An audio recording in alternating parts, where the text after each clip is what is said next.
Hi guys, welcome back to the channel. I do appreciate you stopping by yet again, joining me in my watchmaking endeavours. This time, however, we've got something a little bit different. As you can see, I've been on eBay and I've got myself a watch cleaning machine. Now, there's quite a bit missing. There is a jar missing, there's no power switch, no dial to adjust the motor speed. So what I'll do is I'll order one of those from Amazon. But in the meantime, what I'm going to do is I'm going to strip it all down and we're going to give it a good clean and respray it, sort out some of the wiring, the bits that we can. I've also ordered a new heater element and a little fan, so we'll see how that turns out.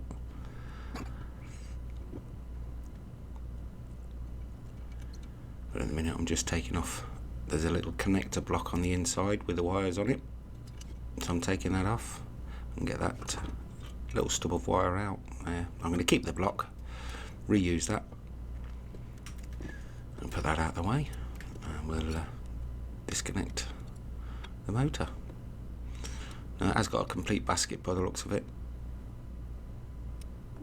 I'm quite happy about that, but the question is, does the motor work?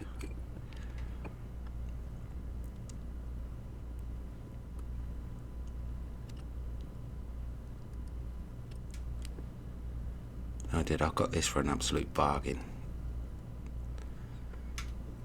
I don't know why I got it for such a bargain, but I'm not going to complain. Picked it up from a lovely lady. She knows I got a bargain. Like I say, I was quite vocal about that.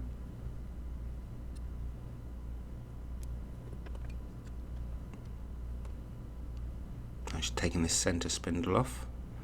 That's what the basket attaches to. And these two little plates are what sort of are bafflers for the liquid inside the cleaning jars.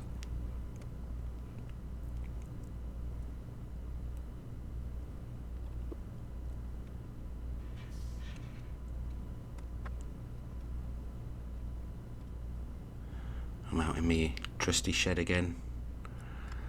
Some might say the doghouse, but I hadn't misbehaved this time.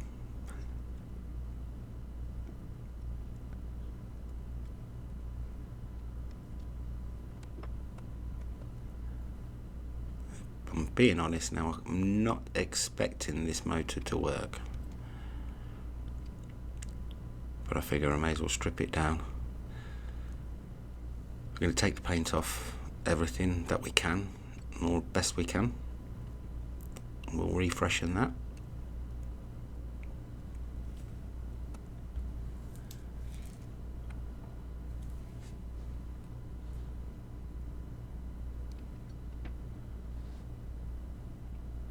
And there we have it, all of the parts. As you can see, there are some rusty bits, so we'll get those on a wire wheel, get them cleaned up.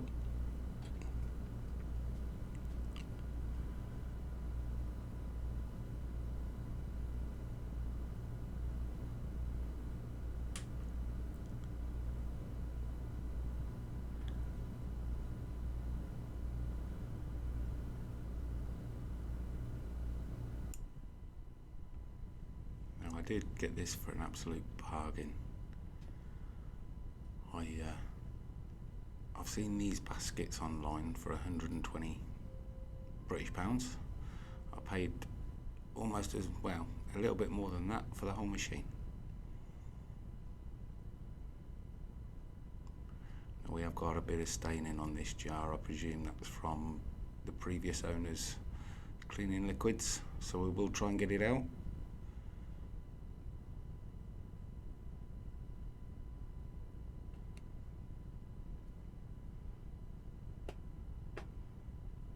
Bit of rust on the base there, but to start with, we'll give these jars a clean. We'll give them a quick clean in the sink, and then I'll put them into the dishwasher. And I'm aware this label on the front will come off, but it's ripped, so I don't mind.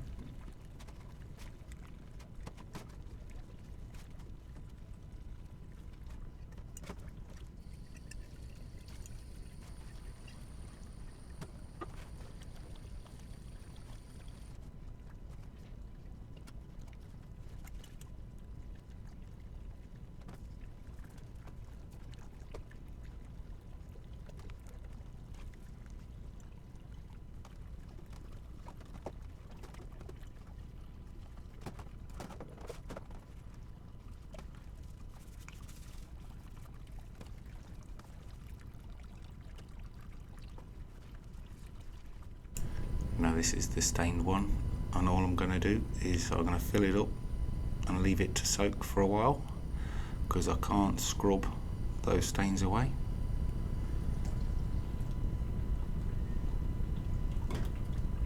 And while we're waiting for that,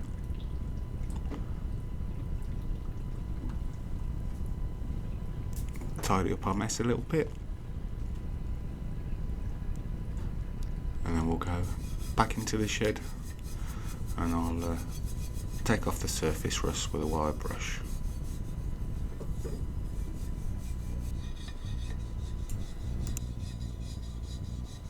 And we'll try a bit of paint stripper after that, see if we can get off that paint, but I've got a feeling it's baked on.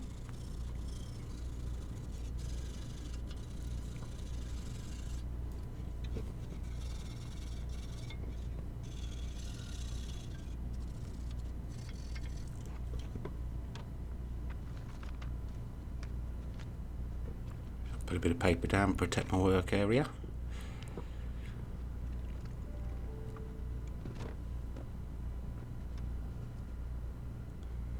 Then out comes this paint stripper.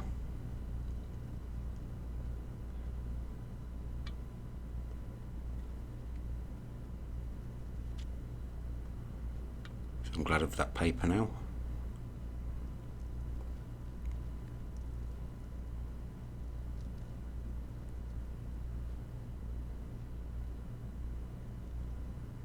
Going to apply liberal amounts, see what happens.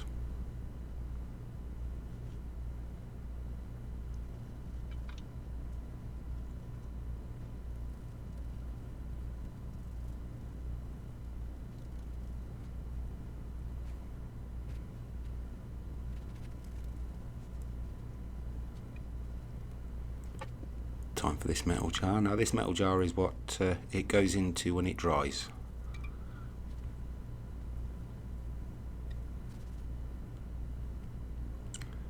As you can see, it didn't do a lot. It worked well on the motor, took all of the paint off the motor, but on this metal jar all it did was to help the rust, and the same for the big metal base. As we can see there, some nice lovely little rust spots coming up. So what we're going to do is we're going to take those in and we'll give them a wash, get off that paint stripper, and then we'll get back at it with a wire wool brush. However, this time I'm going to use the power drill.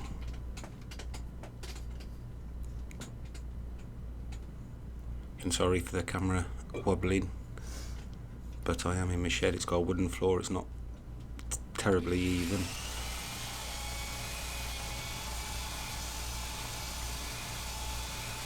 As you can see, that's working a treat, taking off all that rust.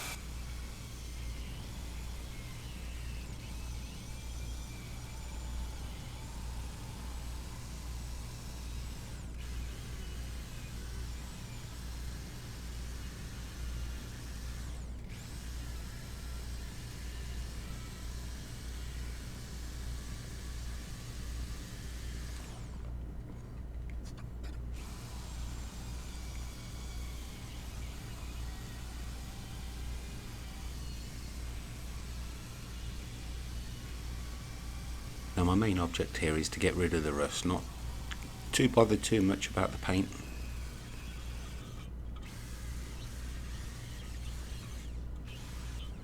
turn it upside down, get in on the inside.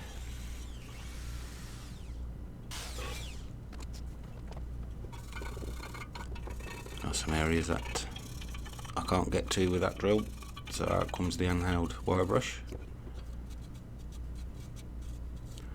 Twiddle it around that hole. Again, time for the metal jar. We change the wire brush end. I'm also going to put it in my vise to stop it moving.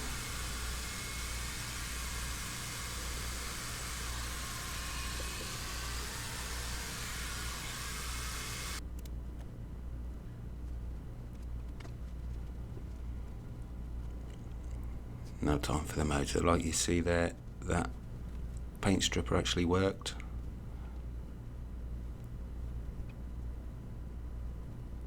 Like I said, with the base and that jar, I think that's, baked on. So you've really got no chance to remove that except to scrape it off. Whereas I think this was more traditionally painted. And for repainting, we're going to cover up these bearings and just use a bit of masking tape for that and cut around the shape.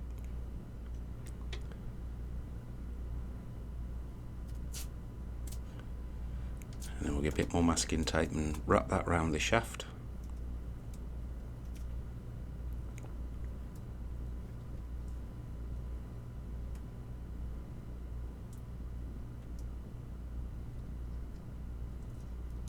Then next, all I want to do is fill up these little holes where the bushes go for the motor.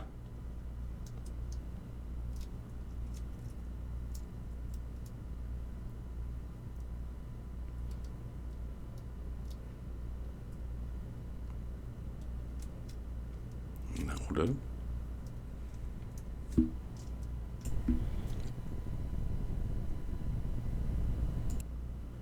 Then again, we've got that other bearing on the top of the motor. I say the top, that's the bit that's always facing you. And then just some trusty black enamel spray.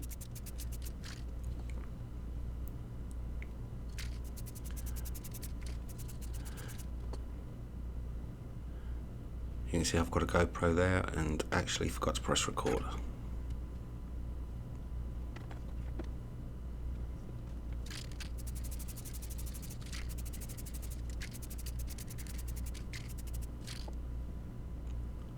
Move that out of the way,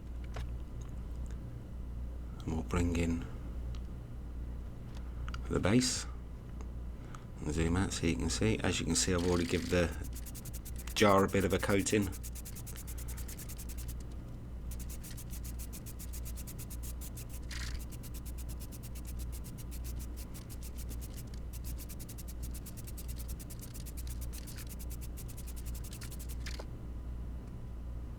There we go. It's the view from the GoPro.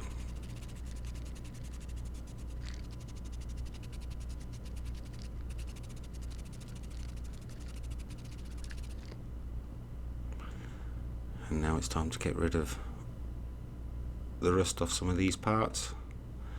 And once again, the good old trusty hand drill with a wire brush in. Make sure you wear your goggles or your safety glasses. You don't want these little metal bits going up into your eyes.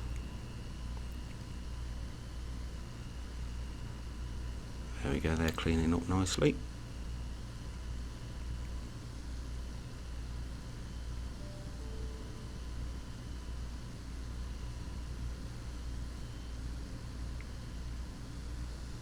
Again, it shouldn't rust up once they're clean. It is going to be living inside.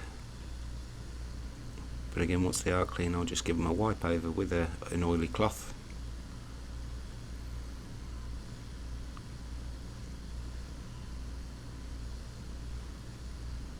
Now, some people do some brilliant restoration videos. Me, however, not that brilliant. Again, it shows you the work goes into restoring something like this, though. You know, I could have gone a lot further, but I don't want to go too mad. I wanted a working machine that looks presentable.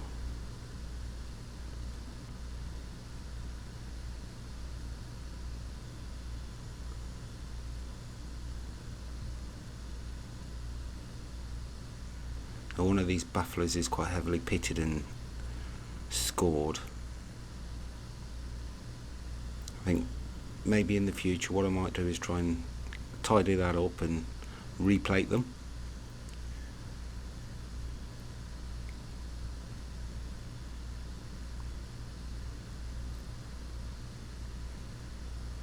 The little screw that holds the pole to the base. I get a pair of pliers to hold on to it. There we go. I really could do with a proper machine with a wire wheel on it.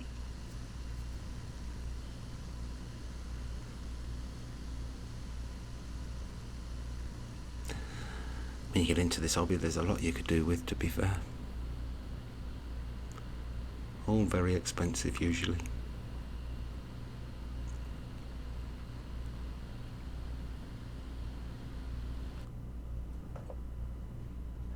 And now what I'm going to do is I'm just going to run some of them on this polishing wheel.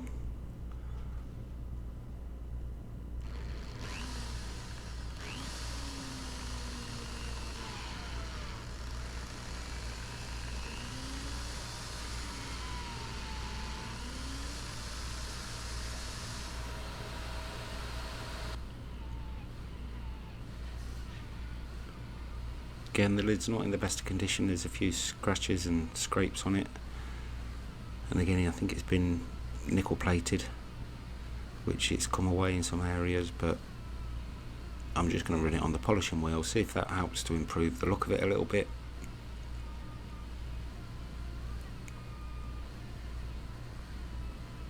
Who knows, maybe in the future I might think about replating it.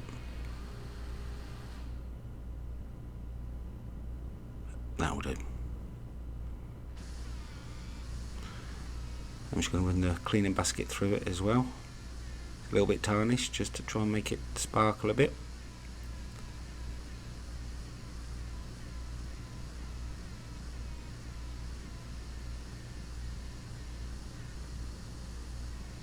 It did clean up the rims lovely, but the actual wire baskets not so much.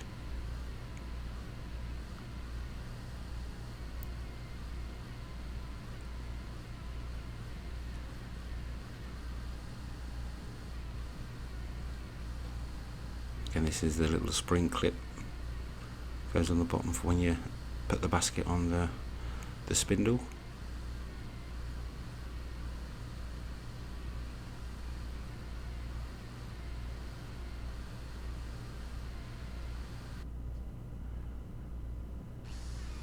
We'll give the pole a little bit of a buff up if we can.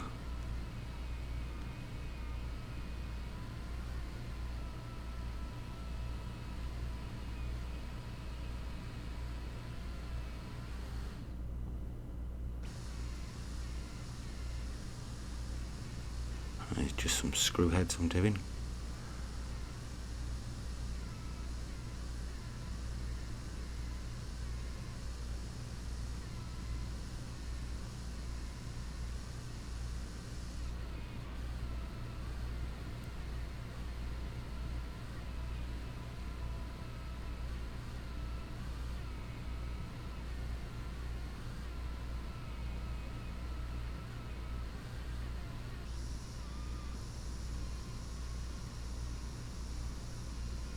Again, that's the spindle I'm just running along the polishing wheel, and that's the bracket that holds the motor to that central pole.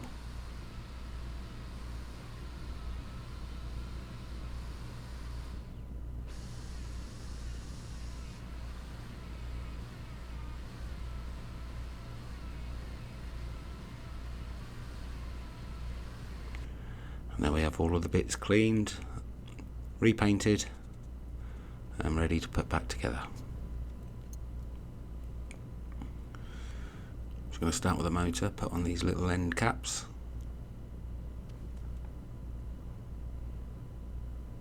And like I say, I'm out of my shed doing this, and at this time of year, winter's finally arrived. I have no heating.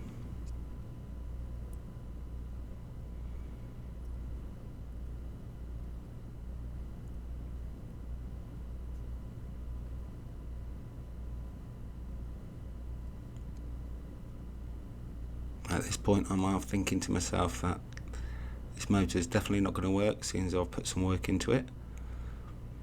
It's just my luck.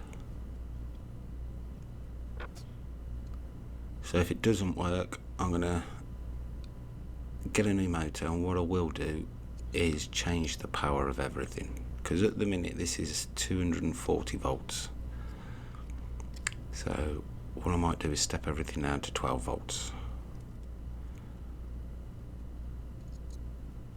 And that heater there that I've just moved with what looks like the computer fan on top, that is 12 volts. So I've got a separate power supply for that, but that's what I'm going to use hopefully for the drying element.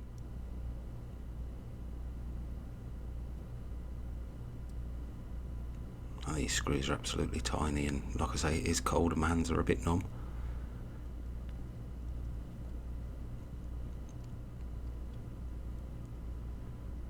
Put these bafflers back on. Now one of these, the screws for it has at some point got cross-threaded and it isn't really secure in it. So what we do is we get another screw and we will replace that.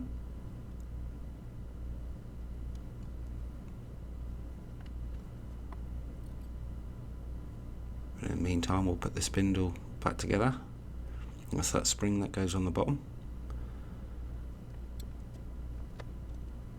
And we'll put that onto the motor, make sure it all runs round free.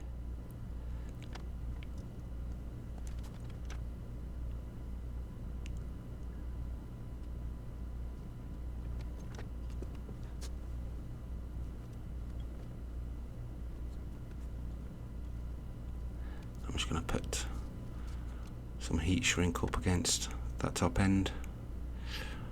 Now it's that cold, I'm struggling even with a naked flame.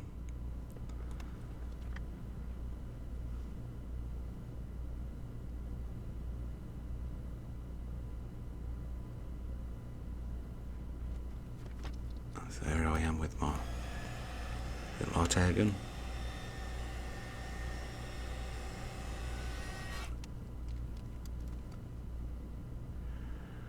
I make a bit of an error here.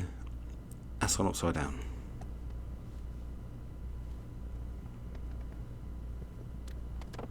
Again, I didn't notice until it was all back together. And to turn it over is a bit of a pain, so I have left it.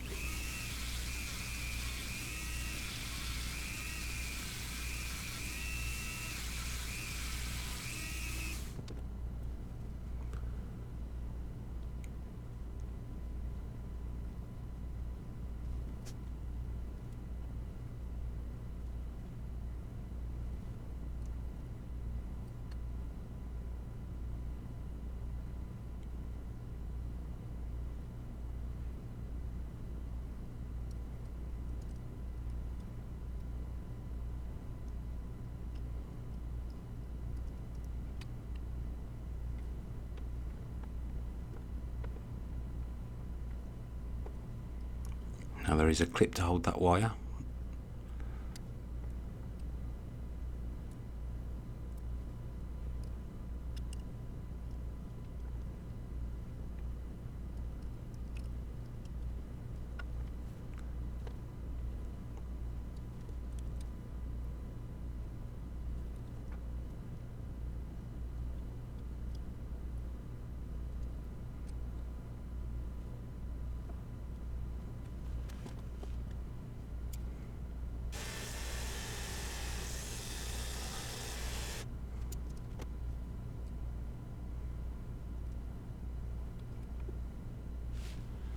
What I just did there was just to grind down that screw just a little to a bit of fresh thread.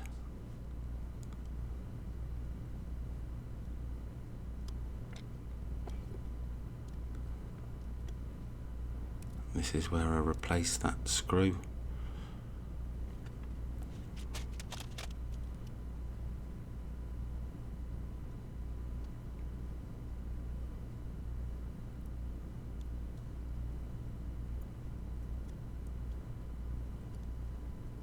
It's just a tiny bit too long, so I will have to take it back out and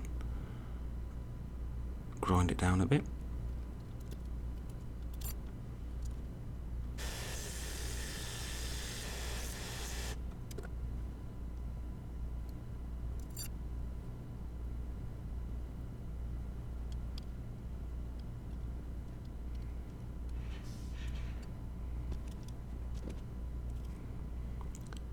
Only that time I did it a bit too much.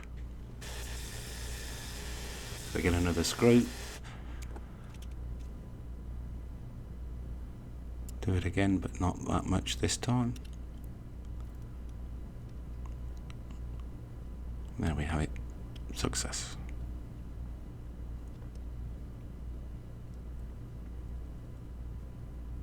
That's the motor done.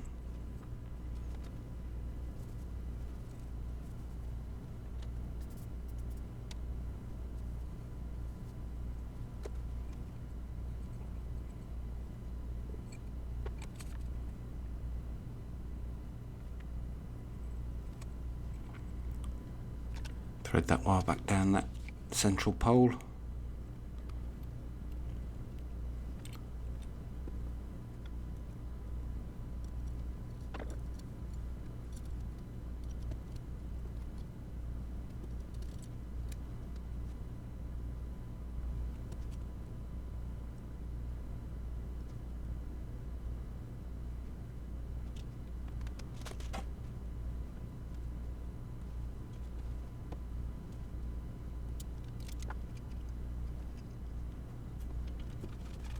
This is the power switch, if you like. I'll adjust the speed of the motor. First I'm just going to pop in this screw where the whole of the thing's earthed.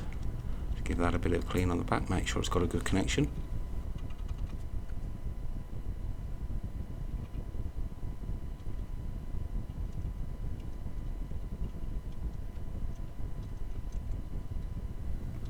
What this does is it's where all of the other power is drawn from, so everything else is connected to that along with the main power cord. So that will go into the back, connect to the block, and then on the other side of the block you'd get your motor and your heater.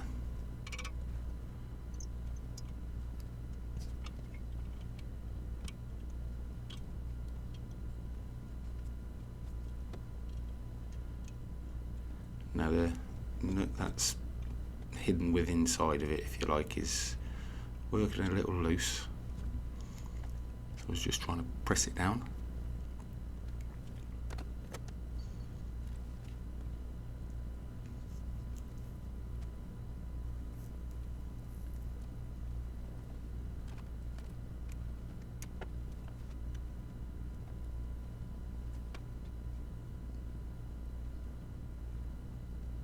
I really don't know what I'm doing here. Doing something. I know what I'm doing, I'm getting a new bit of copper wire.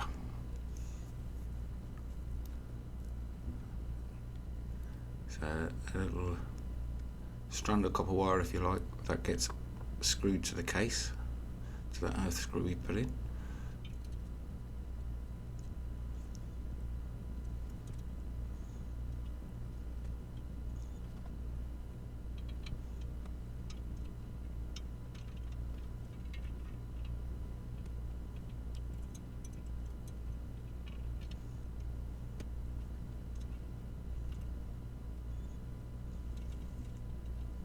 Put this dial switch, if you like, in the front, So that's going to alter the speed of the motor.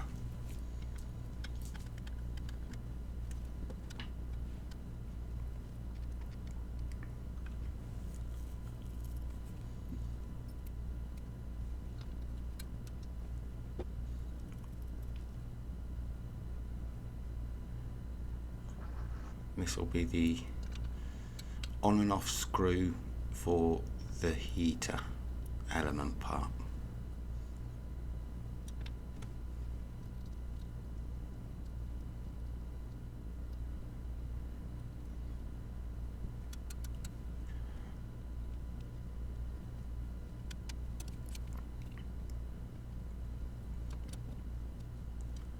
And then we can wire up the motor to the switch.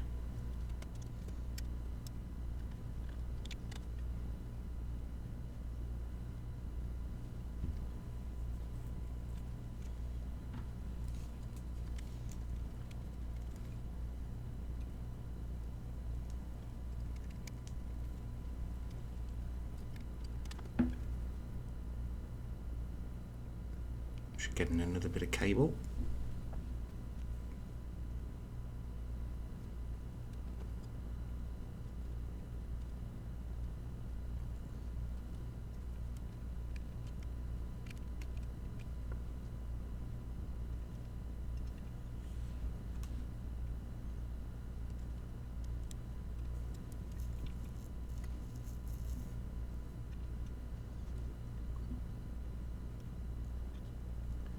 So now this cable is going to go from that switch to the connection block we've screwed into the back where the main power will go into.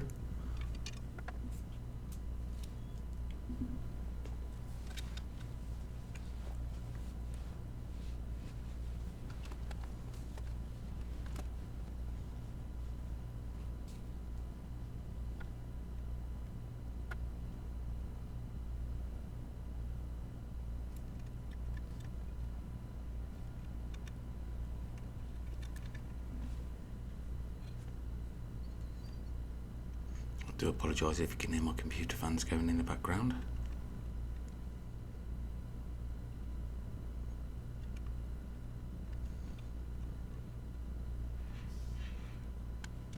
Now we're going to put in the main power cord.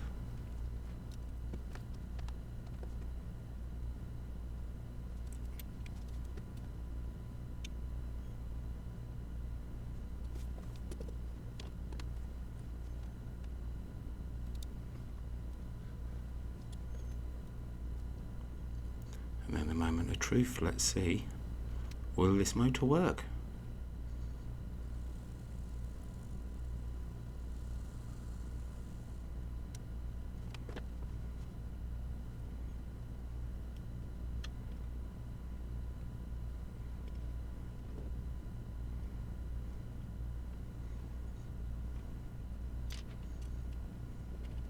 Yay!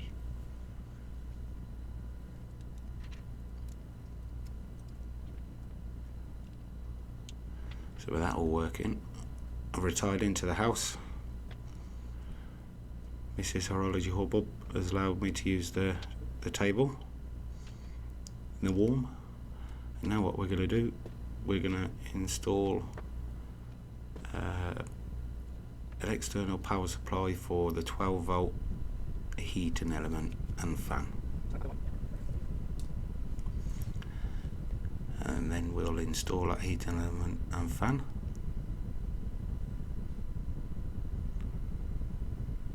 And call it job complete. Just put in a bit of heat shrink over the two wires there, that way I can keep them together.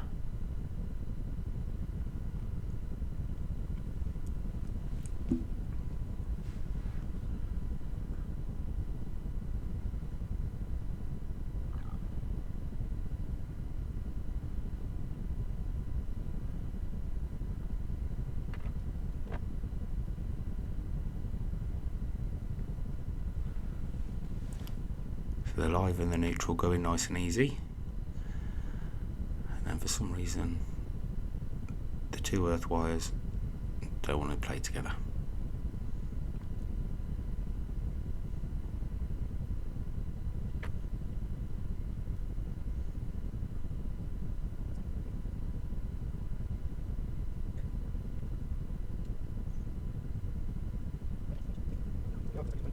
but we do get there eventually.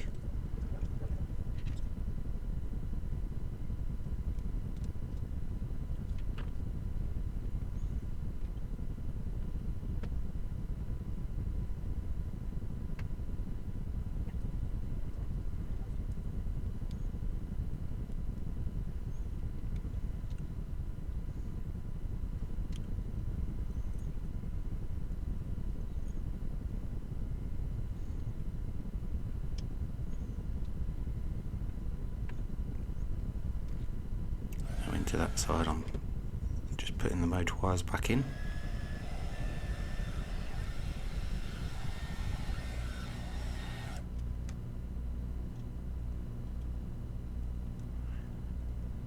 Now we'll eventually get a rubber grommet for that hole at the back where the power cable comes through.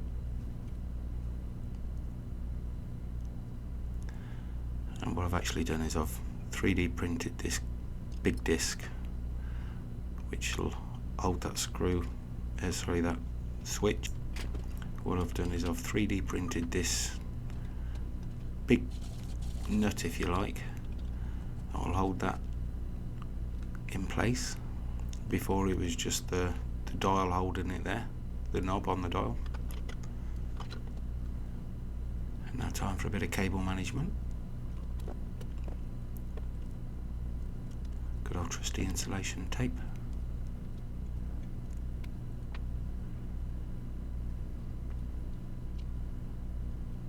And again, I've just printed this little plastic bracket for the back so I can clip it over, screw it in place.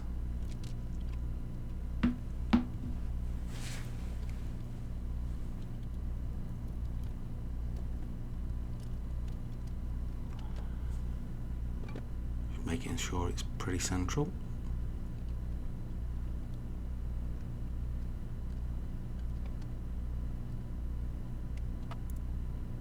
And time to wire it up. Just put in this toggle switch in the front first. And before I do that, I'm going to tin the wires. Also put some solder on the connectors where I'm going to solder it to. It's easier doing it beforehand rather than trying to do all of that with a wire.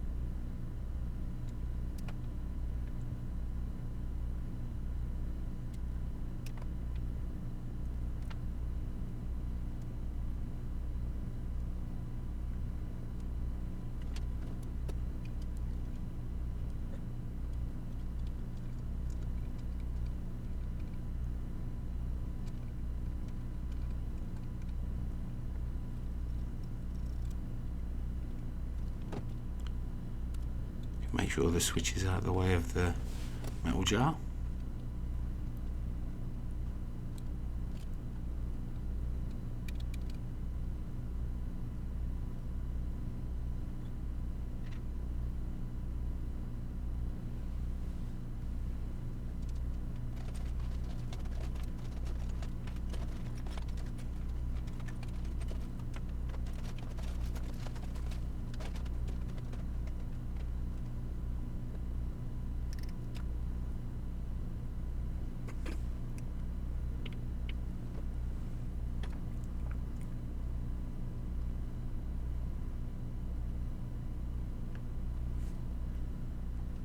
This little connector block.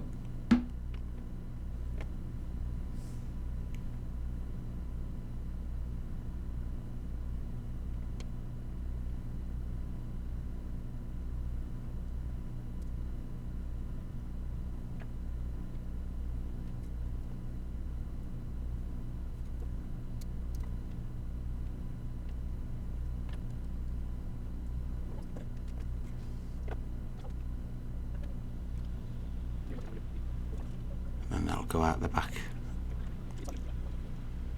the power supply. So like I say, it's a 12-volt fan and heater, so I need a separate power supply.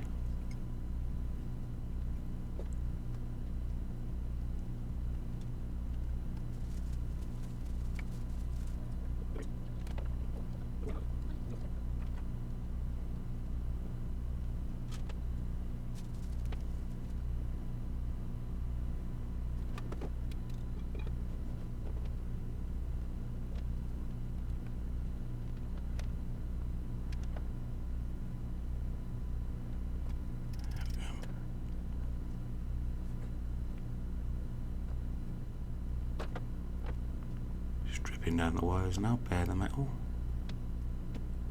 That's the little power supply I've got.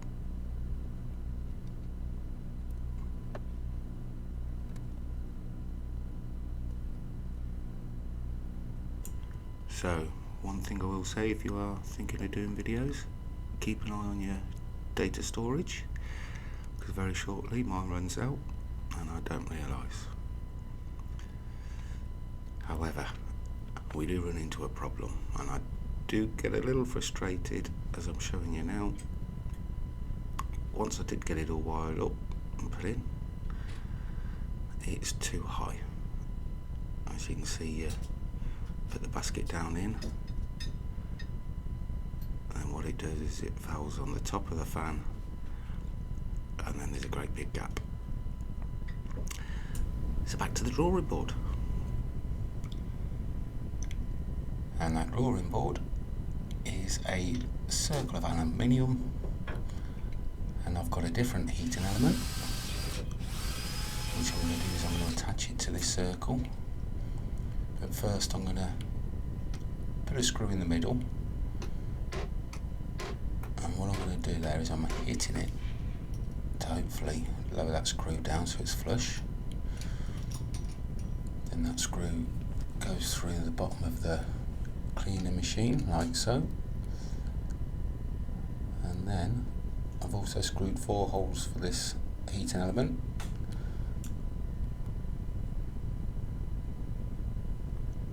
So that's in there securely. What's left to do now is to wire it up.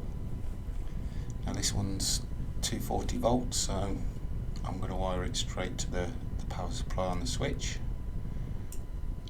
Put it on the direct in, not the variable out. So all we'll need to do is turn this switch when we're ready for the dry-in. Say turn it, flick it.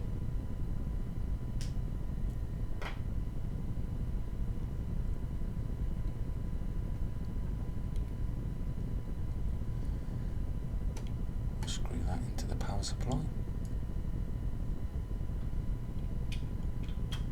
And get this power supply back in.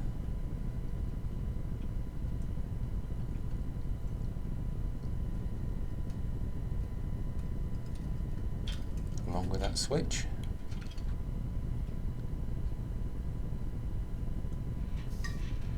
Make sure that the jar goes in nicely, which it does. It doesn't touch the back of that switch, but I will put a bit of insulation tape over the back just to ensure it doesn't.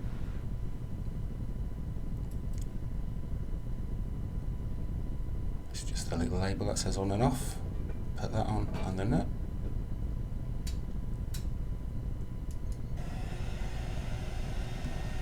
And these are just bits of heat shrink which are going to keep the wires together.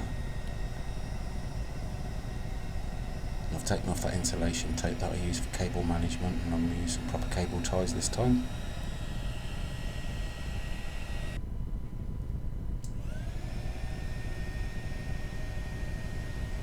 That's the bit of heat shrink over the 2 connection blocks.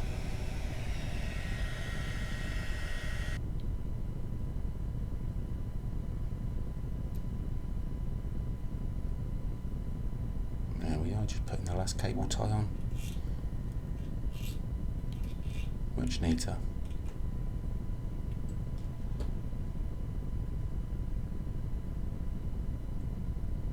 Now, time to see if it works.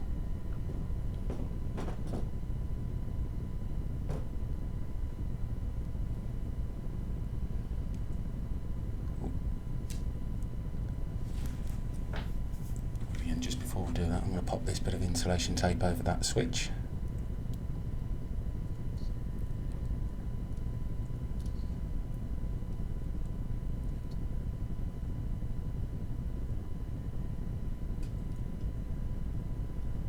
Make sure everything's running freely before I give it some power.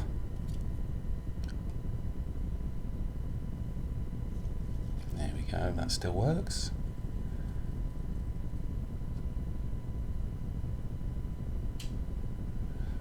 I'll flip the switch and see if it gets warm.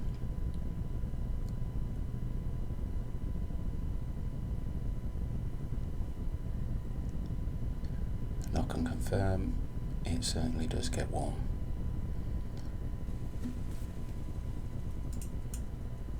And there we go, actually working. You will see it featured in the next video. Thank you for joining me on this one. I hope you've enjoyed it, and I'll see you all again soon.